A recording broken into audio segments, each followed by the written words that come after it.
We're excited to get started here. Have the amazing Val Vargas and Matt Miller. Thanks for taking the time. Wanted to talk a little bit about your guys' relationship with some of the work that you've been doing. Obviously, AT&T, very, very dynamic business, ton of legacy, some really amazing updates in the business from the acquisition of DirecTV, from Warner. I'm curious, when you look at bringing those brands together and all you have to do, where did you start and how did you approach that challenge? Well, we're about as legacy can be.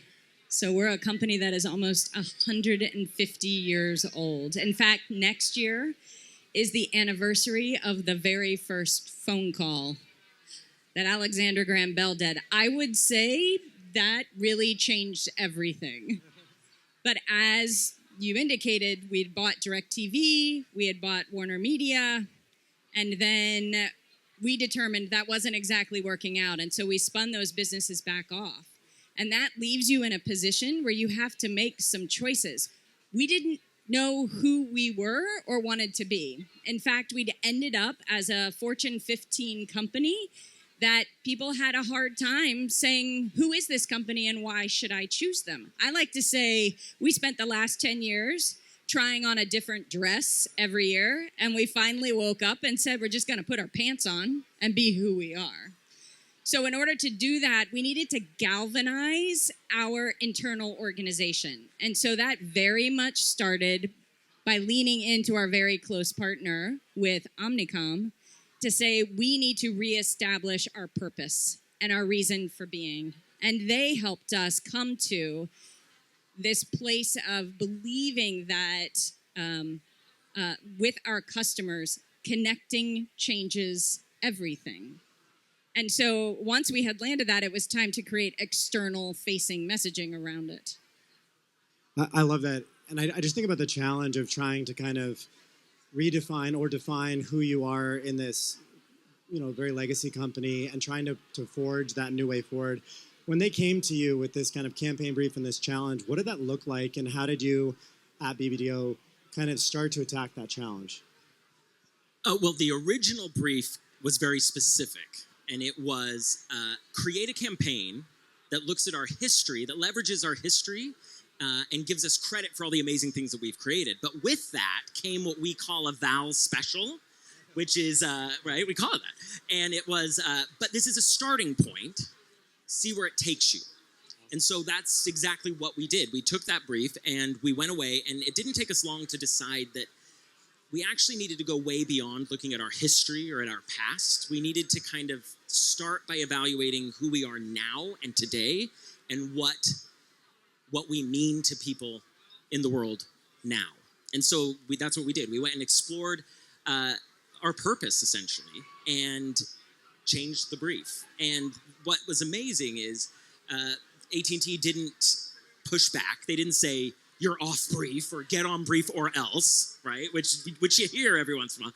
Instead, they listened and then they agreed and then they leaned in, and together we started exploring what that purpose could be. So we not only dissected our past, but we started interrogating the company today, the entire company as it is now, talking to people across the company.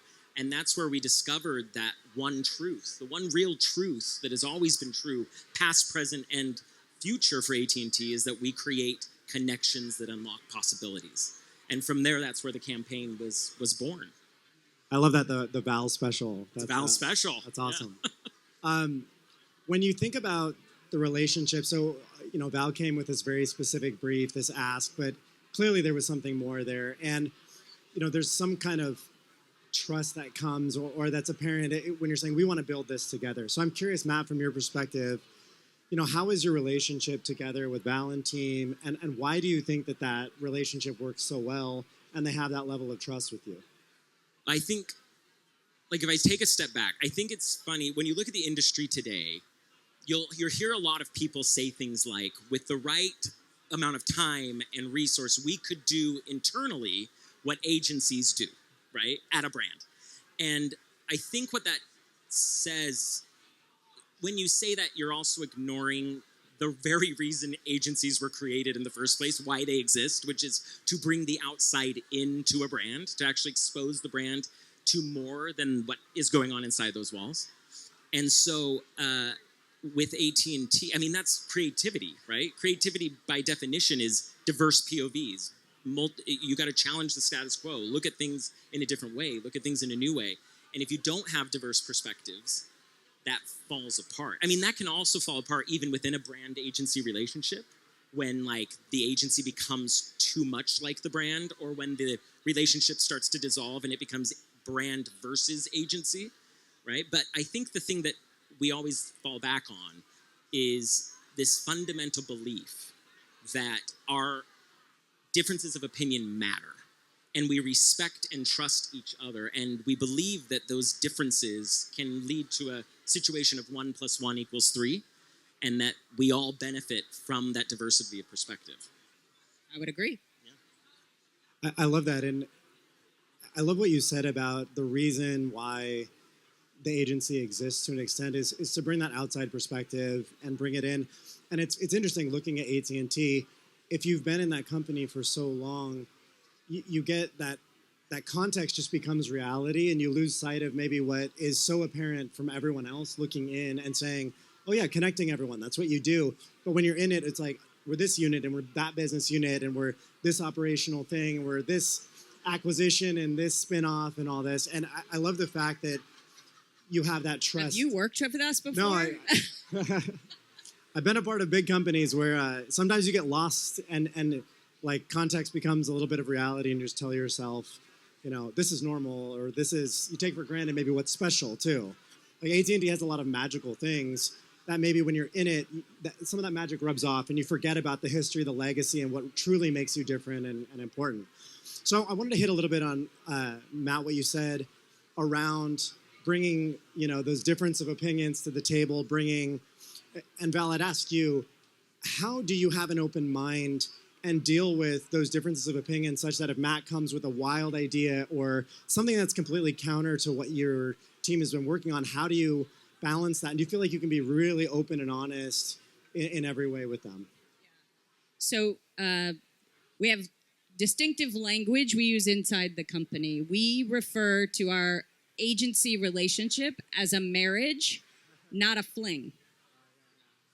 When it's a marriage, there are certain attributes you need to bring to that relationship. You've got to over-communicate. You've got to believe in the other person's superpower. And you've got to lean into that trust. And when you can do that, and there's a level of consistency, I'm in this for the long haul with you, it can take you to different places. Having experienced changing out an agency, if you have a challenge with your agency, you talk to one another about the greatest assets that come from the agency, the people. And it's the people fit that you might need to make an adjustment on, rather than throwing the baby out with the bathwater and changing the plumbing. Because changing the plumbing between two companies the size of ours will take you at least 1 year. So don't start there. Start by addressing the potential of people who are on the account to make the difference. And I will tell you, sitting inside a brand like an AT&T, we get uber myopic, right? It is the challenge of the day, the solving for the quarter, what is the shark that is closest to the boat? And the thing I rely on Matt and team for is exactly what you said. It is that external perspective, right? The outside-in thinking, the make me nervous, scare me a little bit, bring me ideas, because you are not subject to the metricizing, right? We have to do inside about what that shark is that is closest to the boat. And so if you use those techniques and tactics and you're invested for the long haul, you can create some really amazing things together. I love that. I love the analogy of a marriage. I often tell our team, like, let's be better, like, stable husbands and fathers than pickup artists. You know, I think those are the things. It's showing up day in, day out. It's being responsible, being a great partner, being honest when it's uncomfortable, having the best interest in mind over the long term, not in the short-term conversation. So I'm curious now, we talked a little bit about the campaign and this coming together and this creating connections. I'd love to hear how the campaign is going. You know, is it like an instant success? Is everyone just, this is crushing out of the gate? How did that process go of getting that live, and now kind of where are we at now? Yeah, jump in. So the campaign Connecting Changes Everything launched in 2023, and it's been iterative. So the first parts of the campaign that we put out, we actually were telling connecting stories of other people. And we found that the brand attribution wasn't quite right, wasn't quite strong enough. So in the next iteration that we took to market, we looked for those moments where the brand or the service could really inherently be baked into the story as the point making the difference at a much greater level than the first time we took a stab at it. And lo and behold, we saw the brand attribution improve. We iterate again. AT&T has launched a one-of-a-kind, unique guarantee in the U.S. market. That guarantee is a holistic guarantee. We so believe that connecting changes everything, that as a philosophy as well as a campaign, that we actually stand behind the products and services we offer. So it's a network you can depend on, it's the deals you want, and it's the service you deserve. And so we then tasked the agency in that Connecting Changes Everything. How do we now tell that guarantee story? So it has been iterative. What I will tell you is in our 2025 performance, if you're looking at ACE metrics, AT&T holds the number 1 and number 3 ad out of the top 10 in the telecom category. So it's making headway, which I'm super proud about and thankful that the agency's been willing to okay, this part wasn't quite right. Let's tweak that. Let's keep evolving. Well, and I think that shows the power of a big idea. It can be iterated on. It can be evolved. It can be changed and evolved without losing the core of what it represents, which in AT&T's case is creating connections that unlock possibilities for people everywhere. And so for us, we just continue to lean into that idea, look at how it's performing, and evolve how we deliver the idea out in the world. I love that. One thing that you hit on, Val, was this interconnection between how you operate the business and this campaign. And so I'm curious, you talked about the guarantees that you offer. Did it start with a campaign and then you had to convince leadership, hey, to align toward this, creating connections and standing behind it from a business operations? Were you having to convince leadership, or did it more start from, this is already our core and our marketing efforts are more broadcasting that and exemplifying that and telling that story to the world? Because that operational tie between who we say we are, what we do, and what we're telling the world we do, it has to be aligned. And so I guess who came to the middle, or was it just amplifying what already existed? Right. So this is the power of working with BBDO and the Omnicom family, because they were with us from the get-go, back to where we had to decide who are we going to be now. Yeah. Connecting people to greater possibility with expertise, simplicity, and inspiration. That is our internal purpose and North Star. And so moving to the external facing of Connecting Changes Everything was a natural extension from that. So step 1, we're at least in the same zone. We haven't created a campaign that feels different than the purpose. Then in bringing Connecting Changes Everything to life, it is inherently in our DNA all the way back 150 years as to what we do. So aligning the organization to believe in that as a philosophy and an external facing campaign, that part has actually been okay. Like the internal organization has embraced it. We got people wearing t-shirts and able to repeat it. Now we have to maintain that consistency of that out in the world. So 15 years from now, people will be able to play back what AT&T and the why I would choose them and come to them. I love that. It's really great to have the business be so tightly aligned and be able to exemplify and kind of bring to the customer, bring to the world, bring into the messaging some of the best parts of your operation and the company DNA. So I'm coming back to the relationship between BBDO and AT&T. It's not always perfect, and like we said, in marriage, it has its back and forth.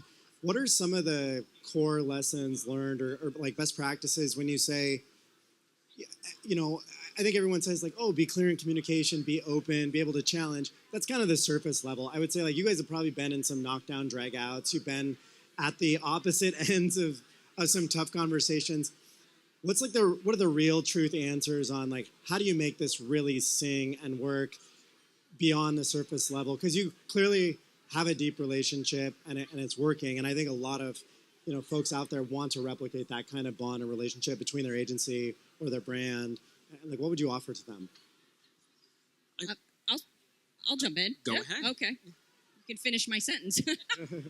The first, in large corporations, it's easy to be taken over by your very rational leadership, right? Your sales organization, your finance organization, and being the team that brings forward creativity as a business solve is one of the first things. And that's where being able to bring an external party in, for my other partners in the company, they see the agency as someone not sitting in-house. And so that outside-in thinking is very fresh. And then bringing creativity as a solve to business problems can be eye-opening. So that'd be the first thing I think we do well together, and that disrupts the internal dynamics, which you need to do sometimes. Right. And I think there's also some things that Val and her team do that make what we do work. And so there's some things, I talked about a Val special earlier. There's some Val-isms. It's a lot of, a lot of Val. One of them is she asks why not instead of why. And I think often when you, as a creative thinker or problem solver, you bring in an idea, you're putting it out there, you believe in it, and when you present it in an environment where it is immediately met with a challenge or like a closed mind, it can be very difficult in the relationship to keep that going. And so instead, it's let's ask why not, instead of challenging it out of the get-go. Let's cultivate it. Let's see where it can go, and that. Together, then, from that question, we together can build the idea versus we're representing the idea, you're representing the rational reason for not the idea. Instead, it's let's ask why not, and together continue to evolve it. And that creates an environment of togetherness in the ideation process, which is big. I would also say, so inside a business, there is natural creep because everybody likes to do advertising. So you end up with a lot of excess individuals in your review meetings. And it is our job to shape that and protect you from the excess decision makers. Because the more you have in the room means that very sharp edge breakthrough rectangular idea you've brought us is going to be sandpapered at every corner to make an oval that is going to be vanilla by the time you get to market. And so I think our job to make sure that you're able to keep bringing us these great sharp-edged ideas that will break through is remove the excess decision makers. Another I'd throw in there, that's okay, go. is I think there's also just a lot more to be said than is normally said about liking each other, right? Because I think often we talk about models and processes and like things to do, which are all important, but it all kind of falls apart if you just don't like each other, right? So we do a lot to just, between our teams, to make sure that we're building personal relationships where we not only enjoy being around each other, but it also leads to trust and respect and understanding in a shorthand that is kind of the foundation for all of it. That's why the models work. That's why the processes work, because we're in it together. We enjoy being in it together, and I think there's a lot more to be said about that, and we all should spend a lot more time developing our relationships than we do. So, I bet most people didn't think they were coming and get a lot of marriage and life advice out of this session, but I feel like there's a lot of overlaps in your personal life, just liking each other, being an advocate for each other's success, helping navigate each other's nuances. So anyway, throwing that bonus one out there for you. I love one thing that you guys hit on, and it's this why not question. And there's an interesting implication in my mind to that. And I think a lot, and I talk to our company a lot about internal locus of control versus external locus of control, and believing that you can affect your fate and create magical things. And one thing that why not question asks is, why should we not be able to accomplish this together? Why should we not be able to achieve these big, bold aspirations? And then like cheering each other on and helping to navigate organizational complexity or the too many executives with sandpaper decision making. And then for you, it's like, how do I get the most out of this horsepower that we have to let creativity run? So I just love that.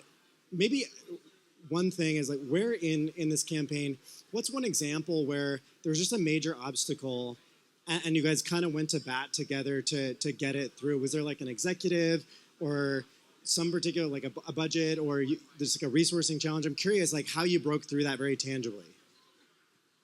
So we have used a technique with some of our executives. Again, everybody does advertising, right? So the executives you need to pass the work through often come with many opinions. And really, we don't need those opinions. So the technique we use is we will come forward with 5 or 6 pieces of creative we're intending to produce. And we actually ask them in the room, not their opinion, we ask them to rank order the 6 pieces of creative. And so then a funny thing happens. They in the room begin debating with each other which one should be number 1, rather than getting all this excess feedback that then you're trying to craft and build in that maybe isn't going to have the right impact that we know it needs to have. And so it's a great little tool to use as a mechanism to get work through that can be breakthrough. And we've used that a couple of times at key moments when we needed to advance forward. We were running out of time. We were running out of, runway. And that was a big unlock to just keep these things moving through a very bureaucratic environment, company process. I love that. It's funny because you could ask anyone, hey, critique these 5 pieces of creative and tell me all the things that are potentially wrong. But if you get them to advocate or choice, I think that applies beyond creative, beyond ideas, business decisions. Give me 3 alternatives. Or let's advocate for and against these 3 alternatives. It bounds it.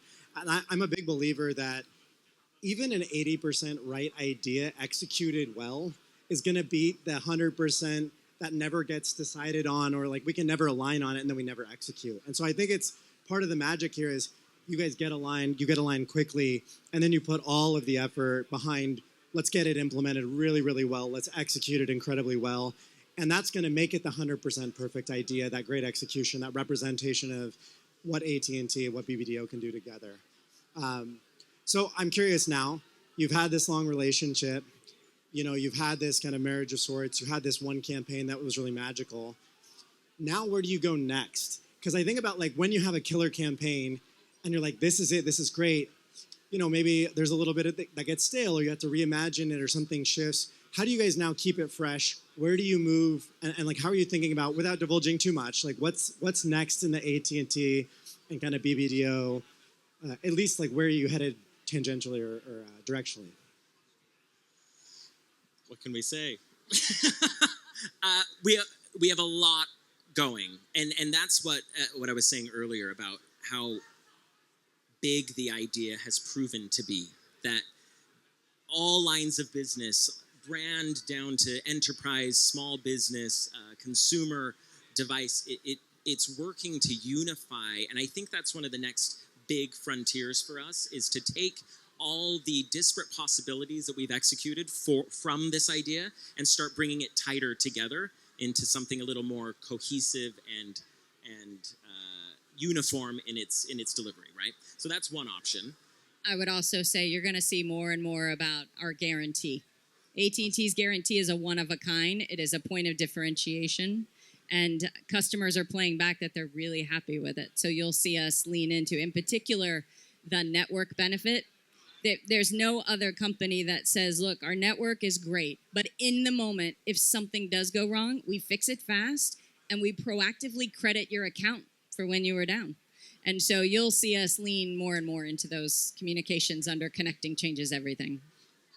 I love it. One thing I think you're saying, and it hasn't been explicitly said, but when everything is aligned towards a given message, a way of operating, that doesn't happen without the customer service team, the service network team, the leadership on board, sales reinforcing it, marketing reinforcing it, agency partners. And I think it's that true alignment, standing for a set of principles, beliefs that you then can execute in marketing and messaging to the customer base and the world.